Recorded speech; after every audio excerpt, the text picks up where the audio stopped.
ओम शांति। मीठे बच्चे शून्य अवस्था अर्थात अशरीरी अवस्था है, यानी कि शरीर से परे आत्मिक स्थिति।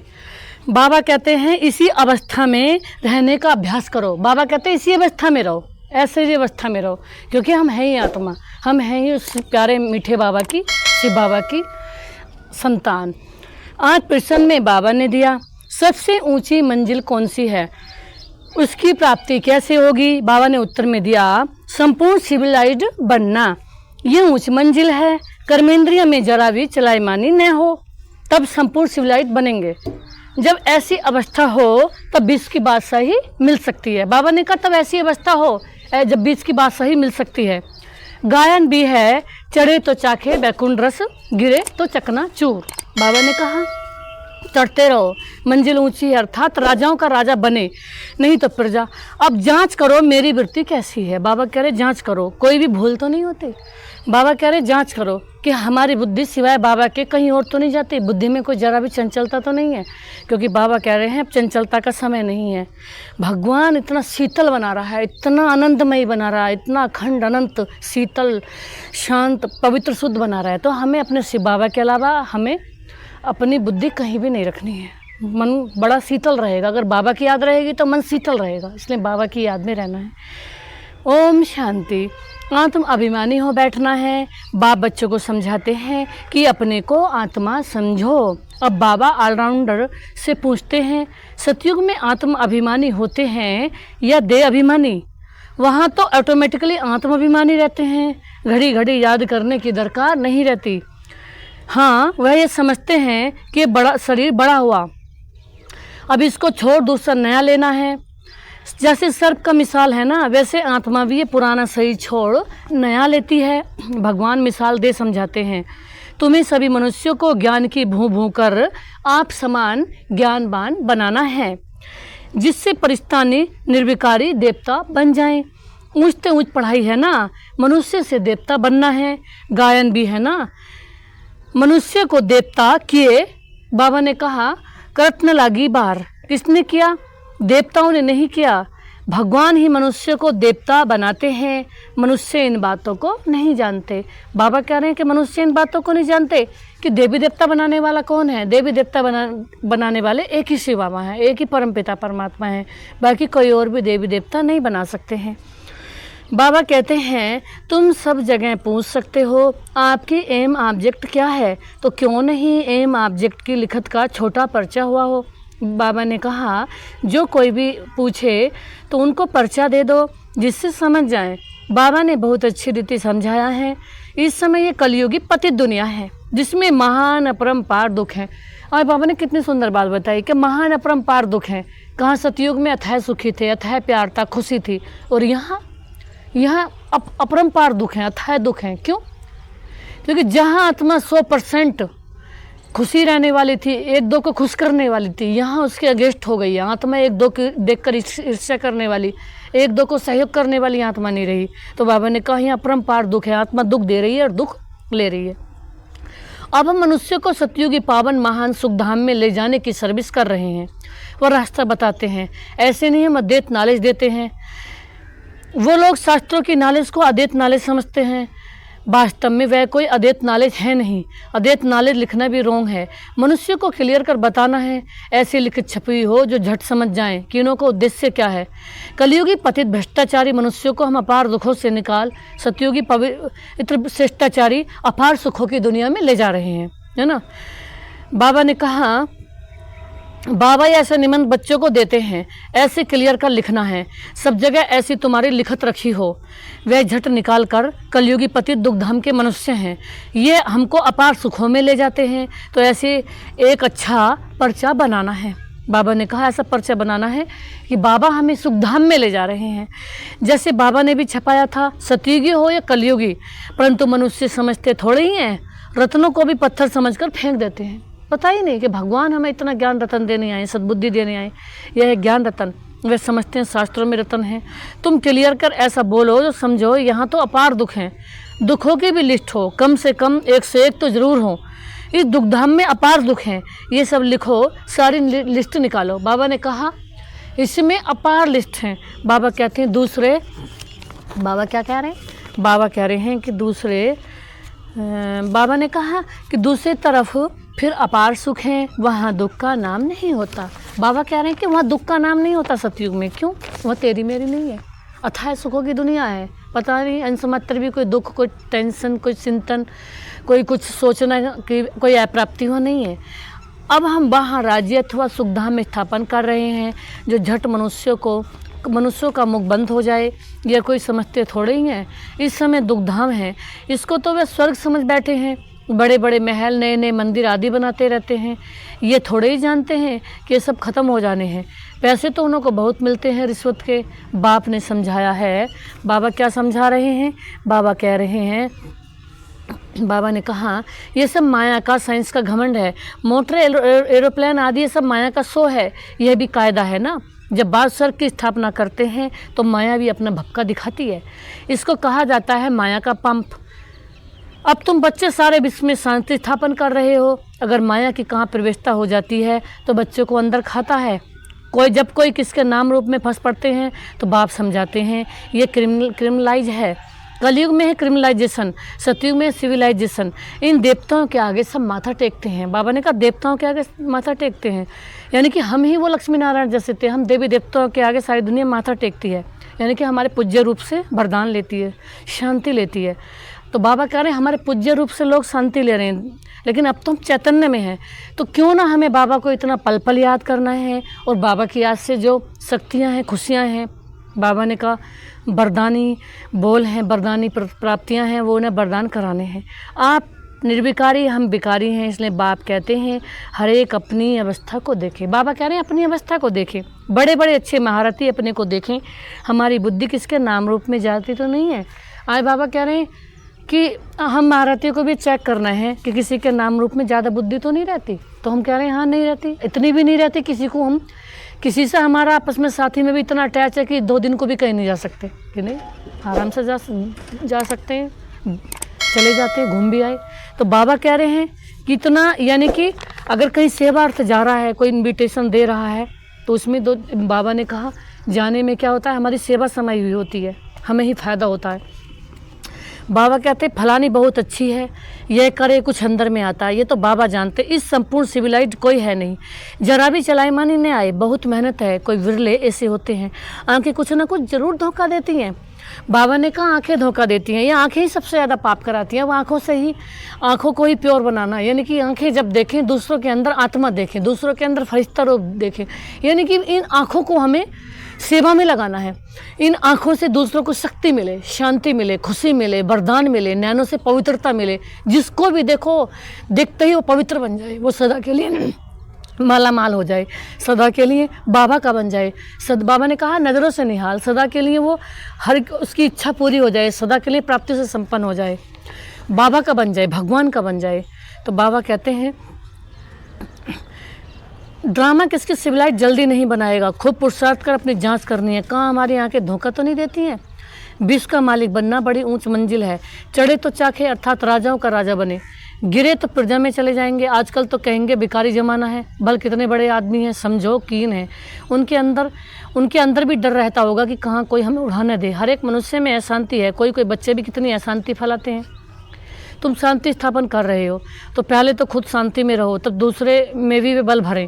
वहाँ तो बड़ा शांति का राज्य चलता है, आंखें सिविल बन जाती हैं। तो बाप कहते हैं अपनी जांच करो, आज मुझ आत्मा की वृत्ति कैसी रही। इसमें बहुत मेहनत है, अपनी संभाल रखनी है। बेहद के बाप को सच कभी नहीं बताते हैं, कदम कदम पर भूलें होती रहती हैं। थोड़ा भी क्रिमिनल दृष्टि से देखा, भूल हुई, फ़ौरन नोट करो। 10-20 भूलें तो रोज़ करते ही होंगे जब तक कबूल न बने। बाबा ने कहा हमसे छोटी सी भी कोई गलती हो रही है, अपना ही समझ के किसी के साथ हम गलती कर रहे हैं, वो हमारा अपना है, लेकिन अपने के साथ भी हमें ऐसा कोई कर्तव्य नहीं करना है जिससे उसकी आत्मा पर जरा 1 सेकंड का भी दाग लगे, 1 सेकंड को भी दुख मिले, 1 सेकंड का भी पाप जमा हो। हमें आपस में भी किसी का पाप जमा नहीं करवाना है, ऐसा कर्म कोई भी नहीं करना है। तो बाबा ने कहा अगर छोटी सी भी गलती हो रही है तो उसे सच बताओ। और 10-20 तो भूले कर लेते होंगे, कोई कैसी भी आत्मा, मैंने मानी किसी के अंदर 100% ही अब गुण है और लग रहा है, तो बाबा ने कहा उसको भी अगर हम देखेंगे, उसका चिंतन करेंगे, तो बाबा ने कहा थोड़ा सा हमारा 10-20-5% पाप जमा हो जाएगा, क्योंकि हमने भगवान को याद करने की बजाय उसका चिंतन किया।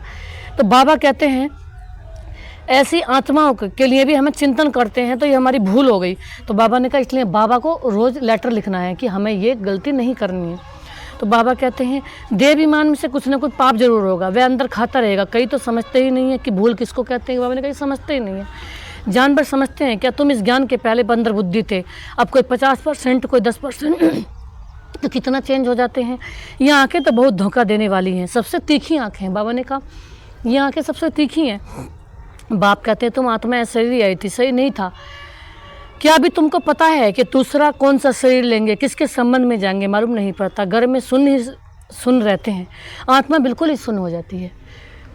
तो बाबा ने कहा जब शरीर बड़ा हो तब पता पड़े। अब जैसे कि हम कह रहे थे कि 100%, बाबा कह रहे हैं कि सच में इस समय ऐसी आत्मा रह रही हैं। बाबा ने कहा राक्षसी आत्मा भी रह रही है, वैरायटी संस्कारों की आत्मा। बाबा ने तो वैरायटी बता दी, 100 से भी ज़्यादा संस्कारों वाली आत्मा बताई हैं। बाबा कहते हैं कि कोई बहुत आत्मा ऐसी भी उनके अंदर कोई गुण नहीं है, वो भी संसार में पार्ट बजा रही हैं। लेकिन बाबा ने कहा उनके प्रति अगर हम चिंतन चलाएंगे, इतने टाइम में बाबा को याद करें ना, तो हमारी कमाई का हमारी अनंत कमाई जमा हो रही है। बाबा करे पद्मों की कमाई जमा हो रही है, यानी कि पद्मों रुपए की कमाई हमारी जमा हो रही है। तो क्यों हम किसी का चिंतन करके अपने पद्मों की कमाई में घाटा डालें? बाबा ने कहा जब 1 सेकंड में भी बाबा पद्मों की कमाई बता रहे हैं, तो अगर हम समझ लेते हैं कि किसी की हमने 1 घंटा पर चिंतन किया, तो हो सकता है कितनी पद्मों की कमाई जमा कर ली। फिर उसके लिए डबल मेहनत करनी पड़ेगी, डबल हमें बाबा को किसी बार हमें फिर डबल मेहनत करके याद करके वो अपना विक्रम विनाश करने पड़ेंगे जो किसी का चिंतन करके चलाए। इसलिए बाबा कहते हैं कि जब शरीर बड़ा हो तब पता पड़े हैं। बाबा कहते तुमको ऐसा बनकर जाना है, ये पुराना शरीर छोड़कर हमको जाना है। फिर जब शरीर लेंगे तो स्वर्ग में अपना पार्ट बजाएंगे। जैसे कि अब हम कह रहे हैं कि हम बाबा ही सब कुछ हैं, बाबा ने हमें इस दुनिया में भेजा। बाबा जो हमारी हर पल बाबा ही बदौलत है, उसके सहारे हम हर क्षण हर पल जी रहे हैं, सांसों सांस जी रहे हैं। उसके बिना अंश मात्र भी हमारा कोई महत्व नहीं है। ये हमें इतना निश्चय है, इतना निश्चय वाली जो आत्मा है। तो बाबा ने कहा हर कोई संसार में एक ही आत्मा हो सकती है, विरले आत्मा हो सकती हैं, वो अष्टरत्न वाली आत्मा हो सकती हैं कि जो भगवान पर इतना अखंड अनंत निश्चय करते हैं कि बाबा आपके अलावा अंश मात्र भी हमारी आपसे ही विजय है और आप ही सब कुछ हैं। आपके ही सांसों सांस आपके द्वारा ही हमारी सहयोग हो रहा है, गुजर हो रही है, आपके द्वारा ही हमारा कार्य चल रहा है, हर कार्य आपसे ही चल रहा है। लेकिन कई आत्मा सोचती हैं कि मेरे द्वारा कोई जी रहा है, मेरे द्वारा कोई रह रहा है, मेरे द्वारा कोई खा रहा है, मेरे द्वारा मेरे साथ रह रहा है। इतना ऊंचा भगवान एवर प्योर बाबा जिसके पास अनंत है, अखंड है, अथाह है, उसने संसार में क्या नहीं बनाया। एक से एक सुंदर 100 मंजिल इमारत बना रखी है, कोई तो उसमें रह रहा है। लेकिन अगर मैं बनाऊं कि मैंने किसी को 100 मंजिल की इमारत में रख रखा है, मान लीजिए 100 मंजिल की इमारत है और वो मान लीजिए 100 अरब की इमारत है, 100 अरबों की इमारत है, तो मैंने थोड़ी किसी को दे दी। अगर किसी ने निमित्त बनाया, कोई इसमें रह रहा है, कोई निमित्त बनता रहता कौन है? तो अगर हम उसमें क्यों, हम तो खुद बाबा हमें दे रहा है, हम तो बाबा के हर पल बाबा के सहारे हैं। अंश मात्र भी हम तो कुछ नहीं, बाबा ही सब कुछ है, क्योंकि बाबा ने भी दुनिया में लाया और बाबा ने हमें इतना महान बनाया। तो बाबा ने कुछ आत्मा इतनी ईगो वाली आत्माएं हैं, इतनी अहंकार वाली आत्माएं हैं कि वो किसी आत्मा के गुण को भी नहीं पहचानती हैं।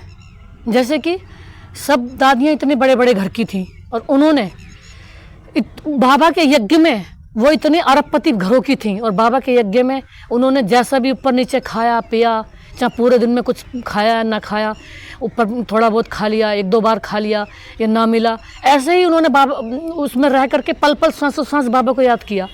तो अगर वो इस बाबा ने कहा अगर बाबा के प्यार में नहीं रहती तो वो कलयुग में भी राजा की तरह जी रही थी। लेकिन हो सकता है उन्होंने उस राजाई को छोड़ के कलयुगी और बाबा के प्यार में ही उन्होंने गुजर कर ली हो, बाबा के प्यार में पद्मों की कमाई जमा करने के लिए, क्योंकि बाबा के प्यार में उनके 84 जन्मों का भाग्य जमा हुआ और इस कलयुगी प्यार में उनके माता पिता कलयुगी रजाई में उन्हें देते, खिलाते पिलाते रखते। लेकिन उन्होंने बाबा के प्यार में 84 जन्मों के लिए 84 जन्म के प्यार लेने के लिए, 84 जन्म की प्राप्ति करने के लिए, और अपना ही नहीं हो तो सारे संसार का कल्याण करने वाली आत्मा है। तो उन्होंने सारे संसार का कल्याण करने के लिए अपनी एक जन्म की रजाई का त्याग कर और पूरे संसार को जीवन दिया, पूरे संसार का ध्यान रखा, पूरे संसार का पुण्य जमा करवाया। तो ऐसी आत्माएं के लिए किसी बात की कमी है? उनके लिए संसार की भी उनको जरूरत है। संसार का हर महल, हर मकान, हर चीज़ उनके लिए तैयार है। तो ऐसी आत्माओं की परख करना, बाबा कहते हैं ऐसी आत्माओं की परख हर एक किसी को नहीं होती। क्यों? क्योंकि वो आत्मा बेमिसाल है। तो बेमिसाल बाबा है, उनको ही उनकी परख हो सकती है और बेमिसाल बाबा ही उन्हें अपने जैसा आकर के बनाते हैं और अपने जैसा ऊंच बना करके उन्हें इस संसार में उनसे ऊंच कर्तव्य कराते हैं। तो बाबा ने कहा भल आत्मा संस्कार ले जाती है, जब शरीर बड़ा होता है तब संस्कार इमर्ज होता है। अभी तुमको घर जाना है, इसलिए पुरानी दुनिया का इस शरीर का भान अंदर से उड़ा देना है, कुछ भी याद न रहे, परहेज बहुत रखना है। जो अंदर में होगा वही बाहर निकलेगा। शिव बाबा के अंदर में भी ज्ञान है, मेरा भी पाठ है, मेरे लिए कहते हैं ज्ञान का सागर है, महिमा गाते हैं। अंदर में भी ज्ञान है, मेरा भी पाठ है, मेरे लिए कहते हैं ज्ञान का सागर, महिमा गाते हैं, अर्थ कुछ भी नहीं जानते। अभी तुम अर्थ सही जानते हो, बाकी आत्मा की बुद्धि ऐसी बढ़ते नाटे पैनी हो जाती है। अब बाप कितना बुद्धिमान बनाते हैं। मनुष्यों के पास तो करोड़ हैं, पदम है, ये माया का पंप है। बाबा कहने किसी के पास कितने भी है, माया का पंप है। साइंस में जो अपने काम की चीज़ें वह वहाँ भी होंगी, वे बनाने के वाले वहाँ भी जाएंगे, राजा तो नहीं बनेंगे। ये लोग पिछाड़ी में तुम्हारे पास आएंगे, फिर औरों को भी सिखाएंगे। एक बार से तुम कितने सीखते हो, एक बाप की दुनिया को तो क्या से क्या बना देते हैं। इन्वेंशन हमेशा एक निकालते हैं और फैलाते हैं। बम से बनाने वाला भी पहले एक ही था, समझा ये दुनिया विनाश हो जाएगी। बाबा ने कहा फिर और बनाते गए, वहाँ भी साइंस तो चाहिए ना, टाइम पड़ा है। सीखकर होशियार हो जाएंगे, बाप की पहचान मिल गई, फिर स्वर्ग में आकर नौकर चाकर बनेंगे। बाबा ने कहा जो इस समय के पदमपति हैं, तो बाबा ने कहा ज्ञान भी थोड़ा उठाएंगे। बाबा ने कहा जो सुखधाम में था फिर होगा, वह कोई रोग दुख की बात नहीं है, यहाँ तो अपरंपार दुख है, अब अपरंपार सुख है, अभी ये स्थापन कर रहे हैं। दुख करता सुख करता एक ही बाप है। पहले तो खुद को भी ऐसी अवस्था चाहिए, सिर्फ पंडिताई नहीं चाहिए। एक ऐसी एक पंडित की कथा है, बोलो राम नाम कहने से पार हो जाएंगे। ये इस समय की बात है, तुम बाप की याद में विषय सागर से क्षीर सागर में चले जाते हो। यहाँ तुम बच्चों की अवस्था बड़ी अच्छी चाहिए, योग बल नहीं है, क्रिमिनल आइज है तो उनको तीर नहीं लग सकता, आंखें सिविल चाहिए। बाप की याद में रह किसको ज्ञान देंगे तो तीर लग जाएगा। ज्ञान तलवार में, योग का जौहर चाहिए। बाप की याद में रह किसको ज्ञान देंगे तो तीर लग जाएगा। बाबा ही तो सब कुछ है, बाबा की याद से तीर लगेगा। यानी कि बाबा से कहो, बाबा को बुलाओ, जब किसी को ज्ञान समझा कि बाबा आप आ जाओ परम धाम से, और आकर के इन आत्मा को जो चाहिए वो दे दो। जितनी पवित्रता चाहिए, शांति चाहिए, खुशियाँ चाहिए, वरदान चाहिए, प्राप्ति चाहिए, जो चाहिए आप करा दोगे। कराने वाला बाबा है, हम निमित्त मात्र हैं, ये हमारा साधन है। इस साधन में बैठ करके बाबा ही सबको ज्ञान सुनाते हैं, बाबा ही सब कुछ हैं। तो बाबा कहते हैं बहुत बच्चे हैं जो बिल्कुल याद ही नहीं करते, जानते ही नहीं। बाप कहते हैं मनुष्य को समझाना है कि यह है दुखधाम है, सतयुग सुखधाम। कलयुग में सुख का नाम नहीं है, अगर है भी तो काग विष्टा के समान है। सतयुग में तो अपार सुख है। मनुष्य अर्थ नहीं समझते, मुक्ति के लिए ही माथा मारते हैं, जीवन मुक्ति को तो कोई जानते ही नहीं। तो ज्ञान भी दे सकते हैं, वे आते ही हैं रजो प्रधान समय में, फिर राजयोग कैसे सिखाएंगे। यहाँ तो सुख है काग विष्टा के समान। राजयोग से क्या हुआ था ये भी नहीं जानते। बाबा कहते हैं तुम बच्चे जानते हो ये सभी ड्रामा चल रहा है, अखबार में भी तुम्हारी निंदा लिखते हैं, ये हो नहीं। बाबा ने कहा अखबार में भी निंदा लिखते हैं। कई बार ऐसा भी करते हैं, कोई चीज़ किसी को बहुत पसंद आई तो उसको फिर दूसरे रूप से ले जाएगा, वो उसको बाबा ने कहा निंदा भी करते हैं। ब्रह्मा बाबा को कई लोग बहुत पसंद करते थे, उन्हें लगता था ये संसार का बहुत अच्छा कर रहा है, तो कई लोग उनसे मिलना चाहते थे। अब ब्रह्मा बाबा कहाँ रहते हैं, दुनिया से एक से तो मिलेंगे नहीं, तो बाबा ने कहा उनकी निंदा करते थे। अब मान लीजिए मुझे ही कोई पसंद करता हो ज़्यादा, अब कोई अज्ञानी हो तो मुझे देख करके कमेंट ही मारेगा, क्योंकि उसे पता ही नहीं है। जबकि हमारे लिए मोस्ट वेलकम है, कोई आए जहाँ बैठे स्थान का एड्रेस लो, कुछ करो, निकालो। और मैं नहीं मिल रही तो बाबा तो एवर प्योर है, बाबा तो मेरे से भी अनंत ऊंचा है, बाबा ही तो एवर ऊंचा है, वो तो हमें बना रहा है। तो बाबा भगवान जी से मिला किसी की जरूरत नहीं है। तो बाबा कहते हैं तो दुनिया अपनी इच्छा चाहती है। अगर किसी की अंदर से कुछ मिला, शक्ति मिली, खुशी मिली, अच्छा लगा, तो उसको भी फिर पाने के लिए वो अगर नज़र नहीं आए, हाथ नहीं आए तो उल्टा हिसाब लगाते हैं। तो बाबा ने कहा, लेकिन बाबा ने कहा इसे कहते हैं ईर्ष्या।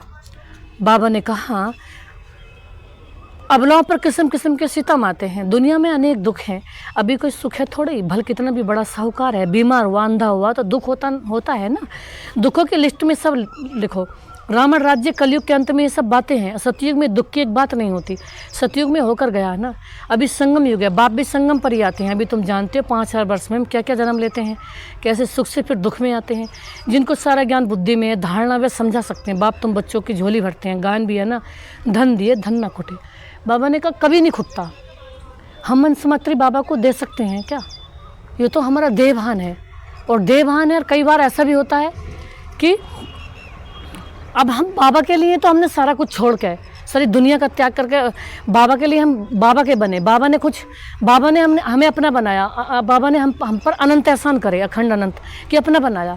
लेकिन कई आत्माएं ऐसी होती हैं कि हमारे और बाबा के प्यार में भी खलबली करती हैं। कैसे हम एक बाबा के सहारे जी रहे हैं, और बाबा का था निश्चय है कि बाबा हमारी हर पल हर पल हमारा सहयोगी है, हर पल हमारा ध्यान रखता है, हर पल हमारे बारे में सोचता है, हर पल हमें खिलाता है, पिलाता है, हमारा ध्यान रखता है।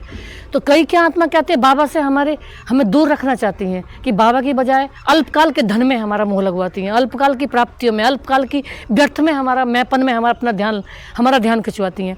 अरे जो भगवान की याद में बैठा हो, जिसका भगवान पे अथाह निश्चय हो, मेरी नहीं पूरे संसार का भी ध्यान रखता है, पूरे संसार की रोजी रोटी का भी ध्यान रखता है, पूरे संसार का भी सहारा है, पूरे संसार का भी सहयोगी, तो मेरा ही क्या, वो तो पूरे संसार का भी ध्यान रखता है। तो मैं कभी बाबा के होते हुए कभी मैं दुखी रह सकती हूँ? कभी मैं अंश मात्र भी दुखी रह सकती हूँ? कभी परेशान हो सकती हूँ? कभी मेरे जीवन में ऊंच नीच हो सकती है?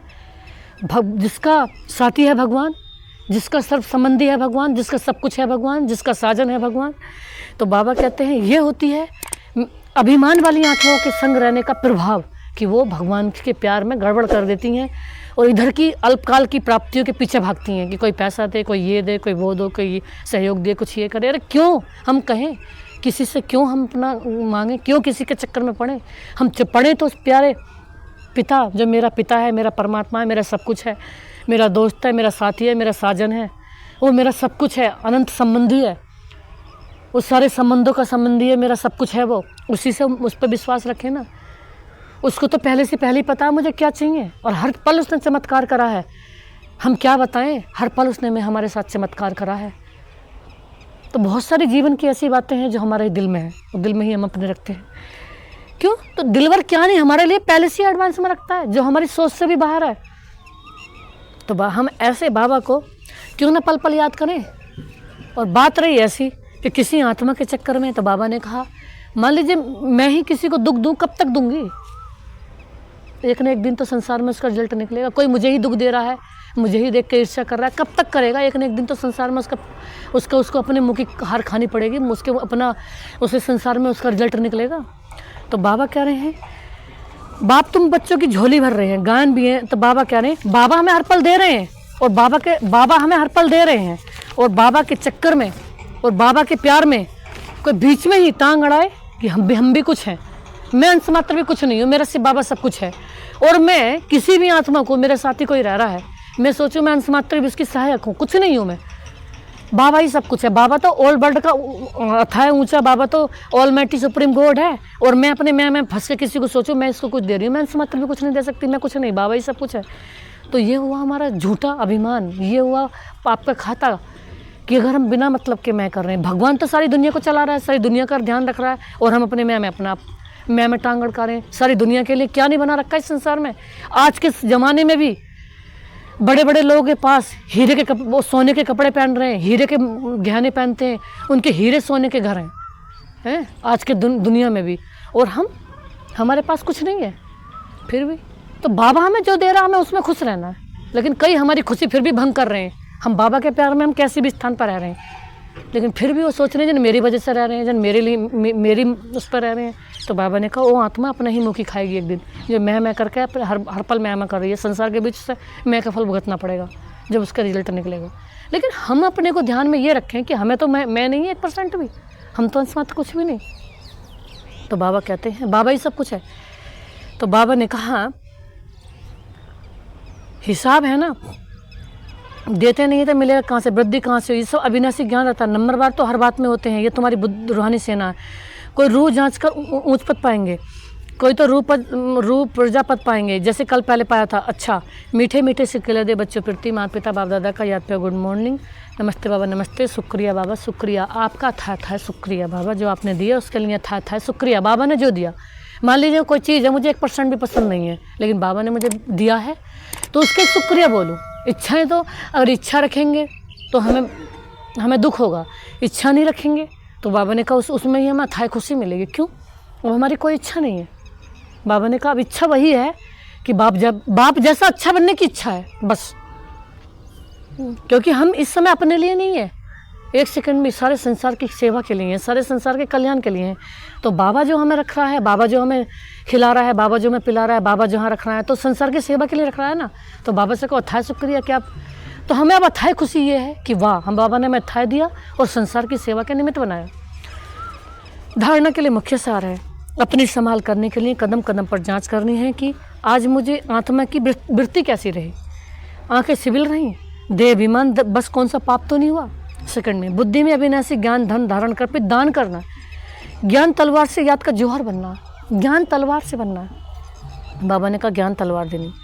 आज बाबा ने वरदान में दिया, क्या बाबा ने वरदान में दिया, सत्यता की अथॉरिटी को धारण कर सबको आकर्षित करने वाले। बाबा ने कहा सत्यता की जो अथॉरिटी है ना उसको धारण कर सबको आकर्षित करने वाले, निर्भय और निर्विजयी भव। बाबा ने कहा सत्य क्या है, देखो बाबा ने कहा सत्य क्या, सत्यता की अथॉरिटी वाले सबको आकर्षित करते हैं। सत्य ये है कि मेरा बाबा सत्य का सागर और मैं अब सत्य बन रही हूँ, यानी कि मैं अब ऐसा सत्य बन रही हूँ, मैं झूठ बोल सकती हूँ। तो बाबा ने कहा हर पल हमें सत्य बोलना है, सत्य ऐसा बोलना है कि कोई भी बात में हमें झूठ नहीं बोलना है, क्योंकि बाबा जैसा हमें 100% सत्य बनना है। तो बाबा ने कहा सत्य के सहारे लेने वालों के पास सारी विश्व आकर्षित होती है, उसके प्रति सबको सब पसंद करते हैं जो सत्य बोलते हैं उन लोगों को। आप बच्चे सत्यता की शक्तिशाली श्रेष्ठ आत्माएं हो, सत्य ज्ञान, सत्य बाप, सत्य प्राप्ति, सत्य याद। आज बाबा ने कहा सत्य ज्ञान है, बाप भी सत्य है, सत्य प्राप्ति हो रही है, सत्य याद है, बाबा की याद भी सत्य है, सत्य गुण हो रहे हैं, सत्य शक्तियाँ प्राप्त हैं। आज बाबा ने कितनी अनंत सुंदर बात बताई है कि बाबा सब कुछ सत्य सत्य दे रहा है, सत्य ज्ञान, सत्य गुण, सत्य प्राप्तियाँ। बाबा की प्राप्ति तो सत्य है और बाबा ही दे रहे हैं सब कुछ। तो इतनी बड़ी अथॉरिटी का नशा रहे तो सत्यता की अथॉरिटी हर आत्मा को आकर्षित करेगी। बाबा ने कहा नशा ये रहे कि वाह मेरा भगवान, मेरा पिता परमात्मा मुझे मिला है, तो मेरे पास कभी किसी चीज़ की कमी नहीं हो सकती है, कभी दुख नहीं आ सकता है। दादियाँ कहती थी कि दुख तो हमारे पास को भी नहीं निकलता, क्योंकि सुख का सागर हमारे साथ ही है, सुख का सागर हमारी सांसों में बसा हुआ है, तो दुख किस बात का। तो बाबा कहते हैं कि सांसों की सरगम में तो बाबा रहता है मेरी, जैसे गीत भी बाबा सांसों की सरगम में नाम आपका है। तो बाबा कहते हैं तो झूठ खंड में ऐसी सत्य की शक्ति वाले विजयी बनते हैं। आज बाबा ने एक बहुत सुंदर बताया कि विजय इस समय किसकी हो रही है, झूठ वालों की विजय ज़्यादा हो रही है, सत्य वाली आत्मा हार महसूस कर लेती है अपनी। तो बाबा ने कहा लेकिन उसकी अल्पकाल की हार होती है और सदाकाल की विजय। वो अल्पकाल की हार महसूस कर रही है, लेकिन सदाकाल की उसकी सत्य वाली आत्मा की विजय होती है। सत्यता की प्राप्ति खुशी और निर्भयता है। सत्य बोलने वाला निर्भय होगा, वो कभी किसी से डरेगा ही नहीं। बाबा ने कहा सत्य वाला निर्भय होगा, उनको कभी भय नहीं हो सकता, वो कभी डरेंगे नहीं किसी से। आज इस स्लोगन में दिया वायुमंडल को परिवर्तन करने का साधन है पॉजिटिव संकल्प और शक्तिशाली वृत्ति। बाबा ने कहा कि वायुमंडल को परिवर्तन करने का साधन है पॉजिटिव संकल्प, पॉजिटिव रहना है। देखो मैं करूँगी जो मुझे फल मिलेगा, कोई और करेगा कोई और फल, किसी और को ऐसा फल मिलेगा। तो हमें अपनी शक्तिशाली, बाबा ने कहा वृत्ति कैसी रखनी है, शक्तिशाली, यानी कि पवित्र वृत्ति रखनी है, श्रेष्ठ वृत्ति रखनी है। क्योंकि बाबा एवर प्योर है, तो मेरा बाबा मुझे भी एवर प्योर बनाने आए हैं, तो बाबा जैसा एवर शुद्ध मुझे भी बनना है। और बनाने वाले कौन है, बाबा। मेरे बाबा मुझे फ्री में एवर प्योर बना रहे हैं, अपने जैसा शुद्ध बना रहे हैं, तो मुझे शुद्ध बाबा की, एवर प्योर बाबा की याद में रहकर शुद्ध बनना है। ओम शांति।